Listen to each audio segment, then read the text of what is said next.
자, 안녕하세요. 부처님의 깨달음은 무엇인가와 관련해서 열반에 대해서 이야기하는 그러한 시간입니다. 지금 지난 시간에는 깨달음의 본질로서 물질적인 사리 이야기를 해드렸거든요. 그리고 그 사리가 어떻게 정신적 가치로까지 연결이 되는지 변화하는지에 대해서 말씀을 드렸고요. 오늘 지금 얘기할 주제는 불교를 부처님 중심으로 볼 거냐, 이제 진리 중심으로 볼 거냐. 제가 개인적으로 어렸을 때 좋아하던 개송 중에 그게 있어요. 보화비진 요망현 법신청정광무변. 이거 스님들 다 외우고 있는 개송이거든요. 보신과 화신이라고 하는 것은 다 허망한 거고, 그러니까 보신이라고 하는 거는 그냥 일반적으로 여러분이 그냥 알아듣게 쉽게 생각하시면 아미타불 같은 경우가 보신이에요. 보신이나 화신, 석가모니 부처님 같은 이런 화신 부처님들은 대승불교에서 삼신관이 나온 뒤에 얘기예요. 다 허망한 거고, 보화비진 요망의 법신청정 광무변. 법신이라는 것은 광대무변한 거다. 그래서 본질은 법신에 있는 거고, 그 다음에 천강유수 천강월, 천강에 물이 흐르면 천강에 달이 비친다는 거예요. 그러니까 모든 곳에 달은 하나지만 이게 법신이거든요. 일종의 그런 것들이 모든 강에 다 비추어서 그 달 그림자를 나툰다. 그게 이제 월인천강지곡 할 때도 그 얘기입니다. 그래서 본질은 하나고 나머지는 다 현상적으로 드러나는 거다. 그리고 맨 마지막 구절이 그게 되게 재밌어요. 만리무운 만리천이라고, 만리에 구름이 없으면, 만리 하늘에 구름이 없으면 만리가 다 그대로 하늘이래. 그러니까 구름이 껴서 사람들이 자꾸 하늘에 뭐가 어떻다 저렇다 말을 하는 거지, 우리도 때가 없으면 그대로가 다 부처다라고 하는 이야기예요. 그래서 그게 이제 법신에 대한 의지라는 거거든요. 그래서 아마 한국 불교에서도 대웅전 석가모니 부처님 다음으로 이제 투톱 체제가 나오거든요. 석가모니 부처님이 압도적으로 많고, 그 다음에는 아미타 부처님 아니면 비로자나 부처님입니다. 그래서 비로자나 부처님 어떻게 보면 깨달음에 대한 최고 총화적 상징을 가지고 있고, 아미타 부처님은 극락세계라고 하는 사후세계의 어떠한, 정확하게 말하면 극락세계는 사후세계가 아닙니다. 삶의 세계입니다. 단지 거기로 바로 갈 수가 없기 때문에 죽음을 통해서 거기서 다시 태어나는 거예요. 극락왕생입니다. 가서 태어나는 거예요. 그러니까 우리 세계랑 똑같은 세계예요. 단지 못 가니까 윤회를 통해서 거기서 다시 태어나겠다라고 말하는 것뿐이에요. 그리고 능력 있는 사람은 가는 세계입니다. 가는 세계입니다. 화성인 거죠, 일종의 화성. 일론 머스크 같이 능력 있는 사람은 갈 수도 있어. 하지만 우리 같은 사람은 화성이 일론 머스크가 화성 갈 거니까 해가지고 가도 우리한테는 안 옵니다. 우리 살았을 때는 우리한테 안 옵니다. 예를 들면 화성 한번 가는데 100억 콜? 이러면 그냥 이렇게 되는 거지. 그런데 윤회론을 믿으면 화성에 어떤 세계가 하나를 만들었어. 그러면 거기서 태어나면 어떨까라고 생각하는 게 극락왕생이라는 개념이에요. 그래서 부처님은 사후세계에 존재할 수 없습니다. 그래서 부처님이 계시는 데는 다 현실세계, 우리 같은 세계라고 생각을 하시면 돼요. 그래서 극락이라는 걸 가지고 있는 게 어떻게 보면 최고의, 극락은 가장 즐거운 세계를 가지고 있는 게 아미타불, 그 다음에 깨달음을 영역을 이렇게 상징하는 게 법신 비로자나불. 둘 다 뭐 딱 봐도 좋은 거죠. 어느 게 더 좋을까요? 어느 게 더 좋을까요? 둘 중에 하나 선택하라 그러면 뭘 해야 될까? 극락이 좋은 겁니다. 왜? 비로자나불이 더 높은 것 같지만 먼 거예요. 내가 할 수 있는 거 해야지. 예를 들면 그거예요. 대통령이 되고 그거 좋은 거지. 근데 대통령 공무원 공부하는 사람이 대통령을 목적으로 하느냐? 됐습니다. 한 5급 정도 되면 괜찮을 것 같은데 이 정도 하면 되는 거예요. 그래서 9급으로 들어가서 이제 한 5급까지 올라가다가 이제 그냥 하다가 나오면 되죠. 그게 현실적인 거. 현실적인 우리가 할 수 있느냐? 이렇게 되는 거고, 뭐 1급 공무원 하겠습니다. 되면 좋지. 해. 누가 하지 말래. 근데 그런 거 목적으로 잡으면 인생이 피곤해진다. 인생이 피곤해져. 그래서 이런 법신에 대한 의지. 근데 법신이라고 하는 거는 진리가 어떻게 보면 의인화된 정도라고 보시면 돼요. 그래서 진리적인 거기 때문에 진리는 보편적이고 타당하고 누구에게든지 휨이 없어야 돼. 그렇게 되면 과연 이게 종교 대상이 될 수 있을까? 라고 하는 거죠. 지난 시간에 제가 말씀드렸지만 성리학에서도 리라고 하는 이치 이자를 쓰거든요. 그게 어떻게 보면 진리예요. 진리. 이런 진리가 있어. 근데 이게 모두에게 보편타당한 거다. 그러면 굳이 저거를 내가 지지할 필요가 있을까? 그러니까 두 사람이 아주 강력한 사람이 있는 거예요. 예를 들어서 엄청난 능력자야. 근데 한 사람은 자기한테 잘하든 못하든 똑같이 10만 원씩 돌려줘. 근데 한 사람은 굉장히 편파적이야. 그래서 이쁜 놈은 더 주고 상태 안 좋으면 안 줘. 그러면 누구한테 잘 보일 거냐? 도덕적으로는 모두에게 주는 사람이 옳은 사람이에요. 하지만 줄은 저쪽에 쓰죠. 줄은 저쪽에 쓰죠. 그게 인간이거든. 그래서 진리 중심적인 게 말은 맞아요. 그런데 이렇게 됐을 때는 가피가 작동할 수 있느냐? 그래서 붓다 중심이라고 하는 개념들이 나오는 거예요. 그게 어떻게 보면 불교라는 종교의 시작입니다.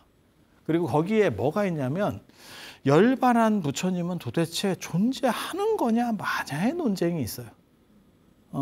그래서 이것도 굉장히 재밌고 아직까지도 답이 안 난 논쟁입니다. 답이 안 난 논쟁이에요. 그리고 인도에서부터 계속 얘기가 나오고 있었던 것 같아. 그래서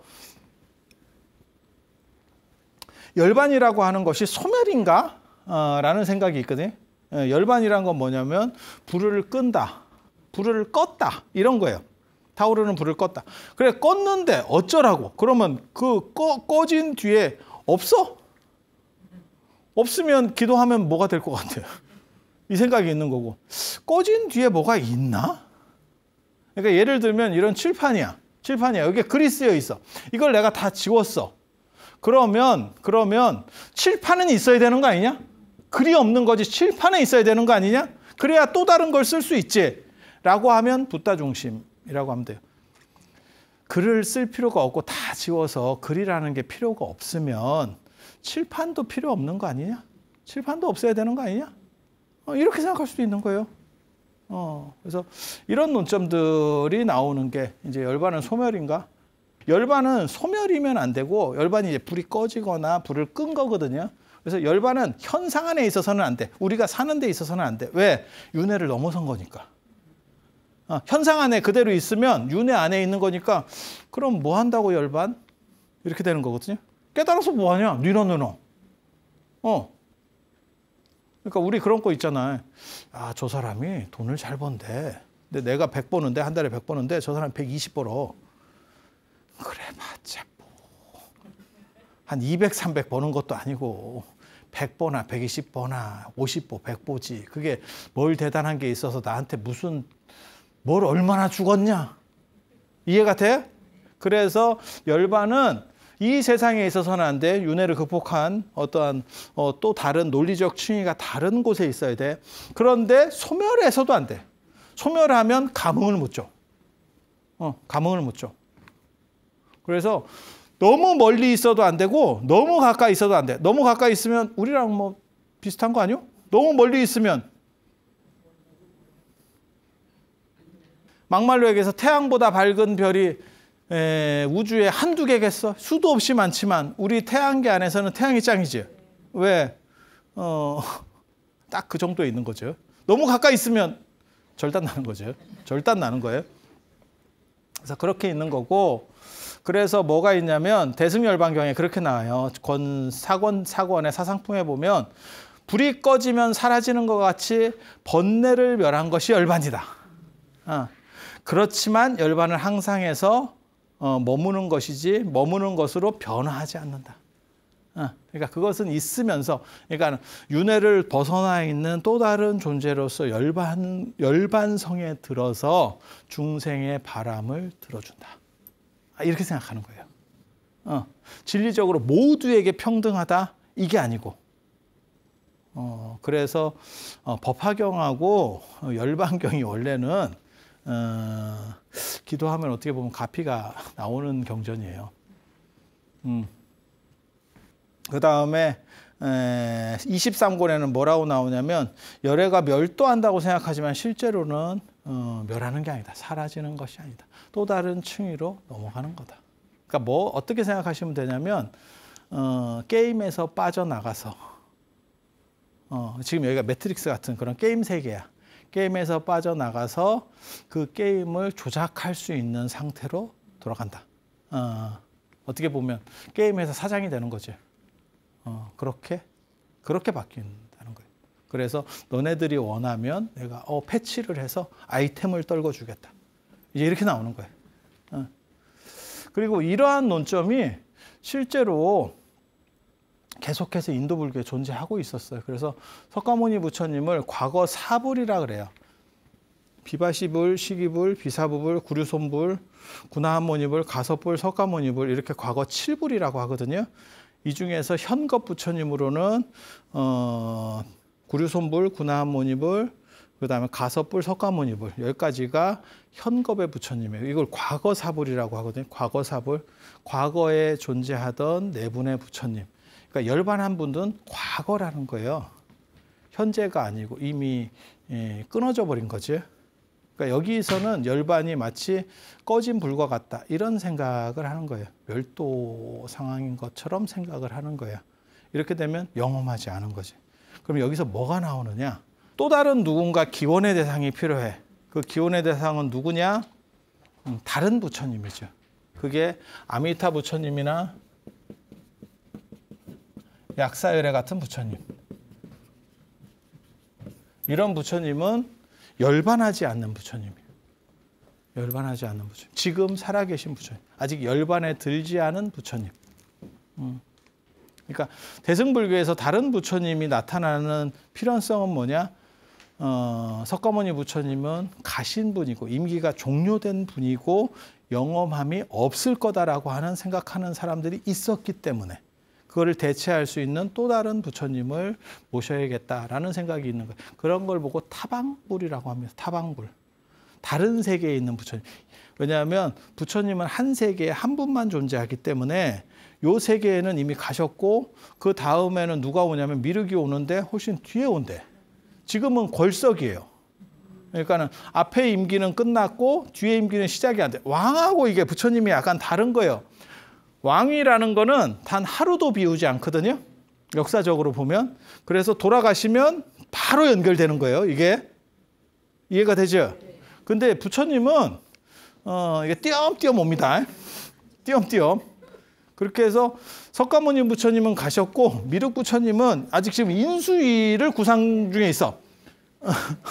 지금 조각하고 있는 거지. 내각을 지금 구성하고 있어. 그래서 아직 안 됐어. 출범을 안 했어. 그래서 이게 조금 애매하지. 그리고 그 중간에 이제 대리 체제가 있고 그 대리 체제에서의 최고권자가 지금 지장보살이에요. 지장보살이에요. 그래서 지장보살을 보살 중에 보살. 그래서 지장왕보살 이렇게 얘기하는 거고. 그 동네 부처님들 조금 너무 먼 것 같아. 야, 다른 지역에 있는 부처님들 좀 먼 것 같은데? 라고 하면 우리 세계 쪽 부처님, 근데 미래 부처님인데 조금 시간적으로 좀 문제가 있는 거 아니야? 그러면 그거를 이제 미륵 부처님 같은 경우는 다른 시간대의 부처님 이렇게 되는 거예요. 그래서 타시불, 타방불이 아니고 타시불이 되는 거고, 미륵 부처님은 부처님이 아니잖아, 보살이잖아.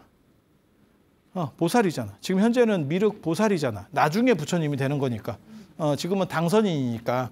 그렇게 해서 이제 보살로서의 상황, 그 다음에 야, 차라리 조금 급이 떨어지더라도 우리 동네 보살이 더 나은 거 아니냐? 부처님보다 저쪽 다른 나라 대통령보다 우리나라 장관이 더 나은 거 아니냐? 이렇게 생각할 수도 있거든. 우리는 지금 대통령은 없는 거니까. 그러면 이제 보살 신앙이 나오기 시작하는 거예요. 대승불교에서 보살신앙. 그래서 대승불교에서 다른 부처님이나 보살들이 나온다는 이야기는 사실은 이게 과거 사불 문제 때문에 나오는 거예요. 석가모니 부처님을 과거불로 규정을 해버렸기 때문에, 규정하는 집단이 있기 때문에. 그래서 석가모니 부처님은 완전히 끝났어 라고 생각하는 거예요. 끝났지만 끝난 분이 있고 끝났지만 안 끝난 분이 있어요. 미국 봐봐. 대통령을 하고 나서 다음에 떨어졌어. 근데 또 난가? 이러면서 나오잖아. 야, 이게 굉장히 재밌다고. 보통은 끝났으면 끝났는데, 야, 이런 경우도 있네? 예, 라고 생각을 하는 거죠. 그래서 실제로, 인도에 두 가지 흐름이 있어요. 과거 사불이라고 하는, 이건 끝났다라고 하는 주장이 있고, 석가모니 부처님에 대해서 끝났다고 주장하는 게 있고, 대당서역기 권6에 보면 삼종출관이라고 부처님께서 열반에 드시고 관 밖으로 3번 움직였다라고 하는 기록이 나와요. 이게 굉장히 중요한 기록이거든요. 아난에게는 오른팔을 내밀어서 야, 저쪽으로 가라. 이렇게 운구를 어떻게 될지 모르니까 아난에게 팔을 보여서 야, 쭉 이렇게 했다. 라는 게 있고 3번이 그거예요. 마하가섭에게는 발을 보여서 그게 곽실상부라고 하는 거예요. 이 늦게 온 마하가섭에게 예를 받았다. 발을 딱 보여줬다. 라고 하는 거고, 그러니까 그게 뭐냐면 아난이 불교의 정통 계승자냐, 마하가섭이 정통 계승자냐라고 이야기하는 논점이에요.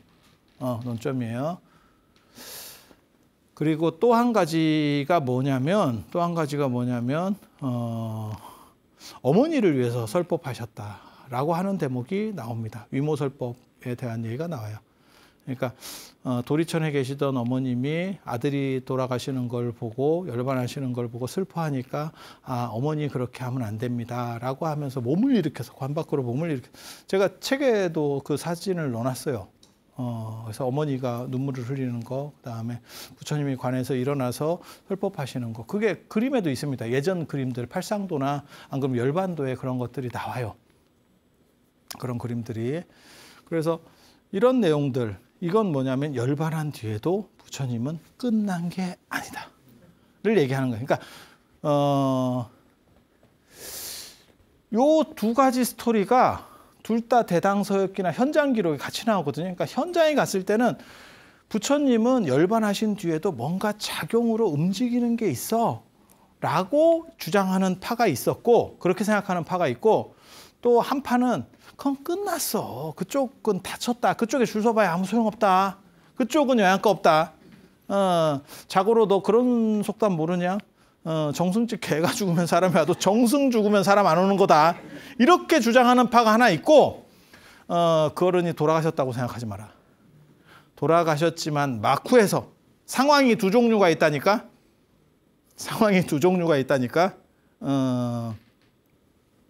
이방원도 상황이었죠. 나중에 이제 세종한테 이렇게 좀 해서 봐주잖아. 그런 상황이 있고, 단종도 상황이죠. 단종도 상황이었죠. 두 종류의 상황이 있는 거야. 어떤 상황으로 볼 거냐에 대한 판단이 계속 논란이 있었던 것 같아. 그리고 열반경과 법화경은 뭐라고 얘기하느냐? 부처님은 열반에 드셨지만 실제로 열반에 든 게 아니다 라고 주장하는 게 법화경과 열반경의 핵심이에요. 그래서 법화경에서는 뭐라고 얘기하냐면, 부처님이 열반하셨다고 하는 것은 다른 사람들에게 경각심을 주는, 불교를 믿는 사람들에게 경각심을 주기 위한 방편이었다. 이렇게 얘기합니다. 그리고 열반경에서는 불신상주, 부처님은 언제나 상주한다. 라는 이야기를 해요. 그래서 부처님은 열반에서 끝난 게 아니고 또 다른 세계 속에서 존재하시면서 개입한다. 그러니까 게임으로 얘기하면 똑같은 거예요. 그게 로그아웃하고 나가서 끝난 게 아니고, 나는 예를 들면 리니지 게임이야. 그러면 리니지 게임의 개발자로 로그아웃하고 나갔는데 개발자가 된 거야. 그쪽에 관여자야. 직접적인 관여자. 게임 안에서는 나갔지. 하지만 나간 게 아니고 또 다른 개입 요소들을 엄청나게 가지고 존재하고 있는 거죠. 그래서 나에게 무언가를 요청했을 때 내가 그것을 들어주는 그런 상황이 되는 거예요. 근데 여기서 이제 문제점은 뭐냐면 진리는 보편적이어야 되는 거 아니냐? 붓다는 보편적이어야 되는 거 아니냐? 이 논점에서 또 이제 문제성이 생기는 거예요. 부처님이 쉽게 말해서 나한테 기도하고 뭐 이렇게 해서 가피를 준다면 그러면 너무 어떻게 보면 조작적이고 인간적인 거 아니요? 그 얘기와 관련해서 제가 하는 얘기가 있죠. 제가 부처님 오신 날에 욕먹을 각오를 하고 또 한마디 했었잖아요. 부처님은 비싼 등에 더 많은 공덕을 주지 않는다. 이거 굉장히 재밌는 논점이에요. 예를 들어서 뭐 5만 원짜리 등도 있고 10만 원짜리 등도 있고 100만 원짜리 등도 있어. 차이가 있죠. 그거는 부처님 입장에서는 같은 거 아니냐? 그 주지 스님 입장에서 다른 거고 부처님 입장에서는 같은 거 아니냐? 이게 평등성이라고 하는 거예요. 진리의 평등성. 그리고 부처님도 평등성이어야 되는 거 아니냐? 세상에 부처님이 몇십만 원 더 받았다고 아유 너는 좀 좋은 거 하고 너는 좀 덜 하고 아유 그거 너무 추접지 않냐? 부처님을 떠나서 내가 무슨 뭐 한 1,000억을 가진 부자야. 이래도 100만 원짜리 등키나 10만 원짜리 등키나 아이고 됐어 이렇게 가는 거지. 근데 조단위 부자야. 그러면 그게 보이냐?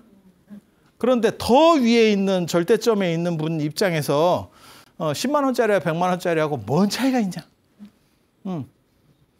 그러니까 그냥 10만 원짜리 등 달면 되는 거 아니냐? 이렇게 논리를 펴는 분들이 있어. 다르죠. 제가 얘기하잖아. 가피는 부처님이 주는 게 아니고 다가가는 사람이 주는 거예요. 다가가는 사람이.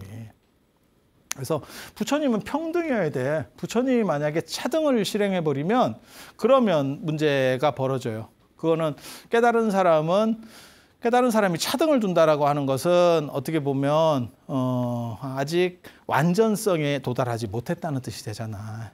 그래서 평등해야 돼. 근데 평등하면 기도 하나 안 하나 10만 원 내나 10만 원짜리 등을 키나 100만 원짜리 등을 키나 똑같은 거 아니요? 스님만 좋은 거 아니요? 라고 했을 때 제가 뭐라고 논리를 펴냐면 제가 진짜 이런 논리 만들어내는 거는 아마 조계종이 아니고 전 세계에서 거의 탑급일걸. 근데 들으면 진짜 또 나름의 타당성이 있다니까. 그때 제가 뭐라고 얘기했어요? 뭐라고 얘기했냐면 하늘에서 보석이 비처럼 쏟아져도 그거 저 법성계에 나오는 얘기라니까. 보석비가 내리는 거야. 보석비가 계속 이렇게 내려오는데 사람들은 다 그릇만큼 받아간다. 내 그릇이 100만 원짜리 그릇이어서 이만하면 이만큼 받아가는 거고 10만 원짜리 그릇이어서 이만하면 이만큼 받아가는 거고 큰데도 이 두께가 얇으면 접시가 되면 얼마 못 받아가는 거고 작아도 이 깊이가 이러면 그러면 또 많이 받아가는 거고 그거는 그 사람의 접근 차등이다. 그래서 제가 그 얘기 하잖아요.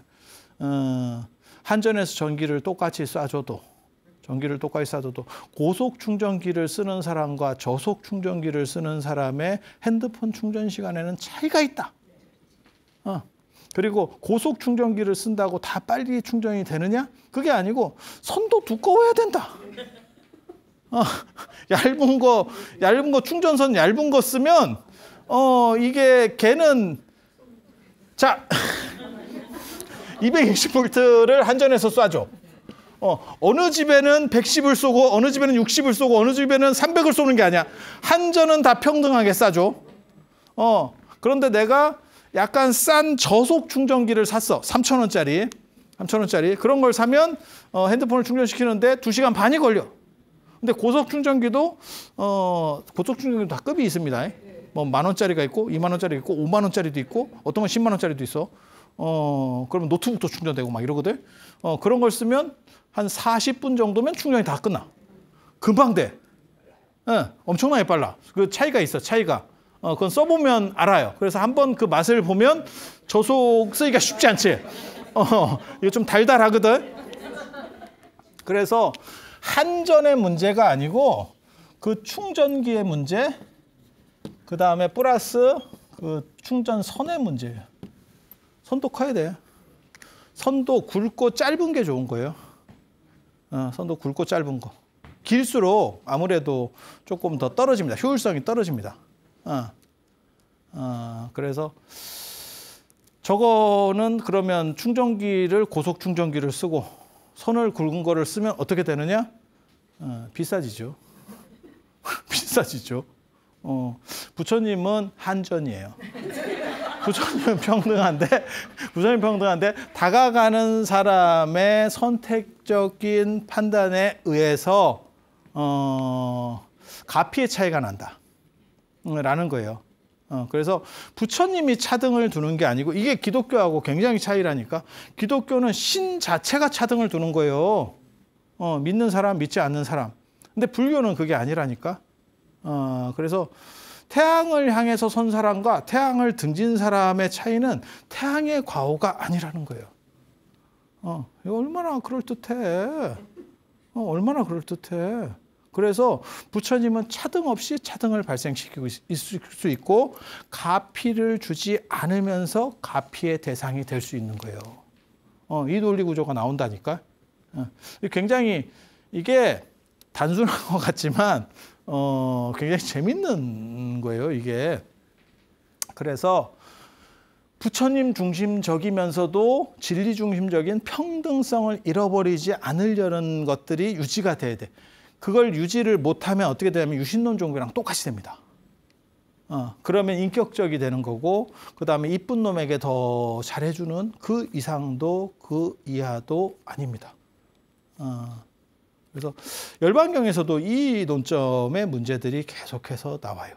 그래서 열반이라는 것은 끝난 것이 아니다. 경기가 끝난 것이 아니다. 상황이지만 실세는 그쪽에 있다. 예전에 그 정주영 회장 생각하시면 돼요. 회장은 물려줬지만 왕회장으로 있을 때가 있어. 부처님은 현직에서 물러났지만 그 왕회장으로서 계속 있으면서 간다. 라고 하는 게 열반경의 기본 틀 중에 하나입니다. 그리고 어떻게 가피를 주느냐? 그것은 네가 다가오는 관점에서. 그러니까 난로는 그대로 있는데 네가 더 가까이 오면 따뜻해지는 거고 네가 좀 더 멀리 가면 추워지는 거고 이 난로가 너에게 저놈은 좀 춥게 하고 저놈은 좀 뜨겁게 하고 이렇게 하는 게 아니고 라고 하는 그런 논리 구조들이 존재해요. 그래서 이쪽에서 진리 중심적으로 가는 거는 이게 두 가지가 다 섞입니다. 나중에 결국 다 섞입니다. 그래서 붓다라는 인격적인 요소에서 진리라는 평등성을 가지려면 방금 제가 설명한 것 같은 방식으로 가야 돼. 그리고 진리 중심적인 데서 붓다로 가면 이게 법신이라고 하는 겁니다.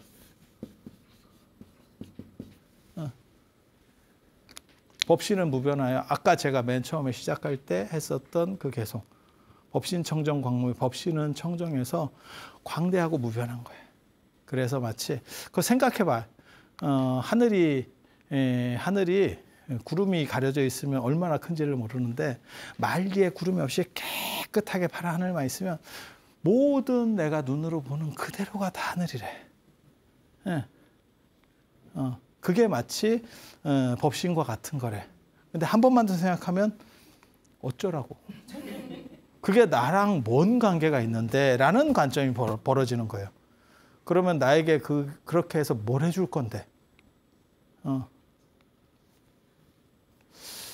그래서 그런 부분들에 있어서 생각이 조금 다르면, 그러니까는 부처님 중심적인 상황에서 진리적 요소가 들어가는 거하고 진리 중심적인에서 그다음에 부처님적인 요소가 들어가는 거하고 이 차이예요.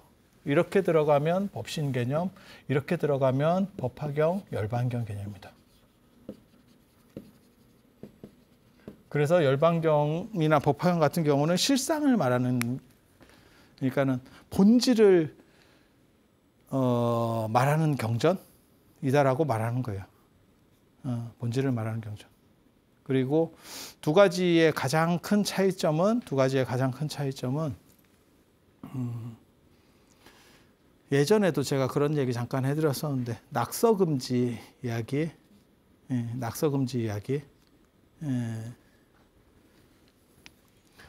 어떤 사람들이 낙서를 계속해서 집주인이 낙서금지라고 썼대. 주인 백. 이거 우리 어렸을 때 백시라고 주인이 백시예요. 이런 쓸데없는 노인 그 농담하고 그랬었는데, 그치? 주인 백. 주인이 고한다. 뭐 이런 뜻이거든요. 아랫백 그래가지고 낙서금지. 그래서 사람들이 낙서를 하지 않으면 이 낙서금지 자체를 맨 마지막에 주인이 지운대. 그 얘기는 뭐냐? 더 이상 아무것도 남지 않는다. 이렇게 보면 이게 진리적 관점. 칠판에 있는 글씨는 다 지워도 칠판은 존재한다. 이게 어떻게 보면 열반경의 관점이에요. 그래서 지금 그것들은 정리가 돼 있기 때문에, 그러니까 나에게 붙어 있는 것이 아니기 때문에 나는 자유롭고, 하지만 그 작용들을 계속 발산할 수 있다. 나는 하나의 규정된 틀로 존재하지 않으면서 모든 작용점으로 가피를 줄 수 있다. 마치 칠판에 글씨가 지워지기 때문에 끊임없이 다른 글씨가 써질 수 있는 것처럼, 지워지지 않는 칠판이라면 하나의 글이 써진 뒤로는 더 이상 써질 수가 없어요. 그래서 이런 이야기를 하는 게 열반경의 관점. 그래서 붓다를 중심으로 볼 거냐, 그 다음에 진리를 중심으로 볼 거냐, 이 논점들이 있고, 진리를 중심으로 보는 경전이 반야경하고 화엄경, 그리고 부처님을 중심으로 인격적인 관점에서 그것을 해소하려고 했었던 게 법화경과 열반경. 그리고 열반경은 그 중에서도 조금 더 실체를, 그러니까 열반이라고 하는 깨달음의 논점 속에서 그것을 구현하려고 했었다. 라는 정도 이해하시면 되고, 오늘 이상 마치고 다음 시간에 교재와 관련된 또 다른 이야기 속으로, 깨달음 속으로 여러분들을 인도해 드리도록 하겠습니다. 자, 들어주셔서 감사합니다.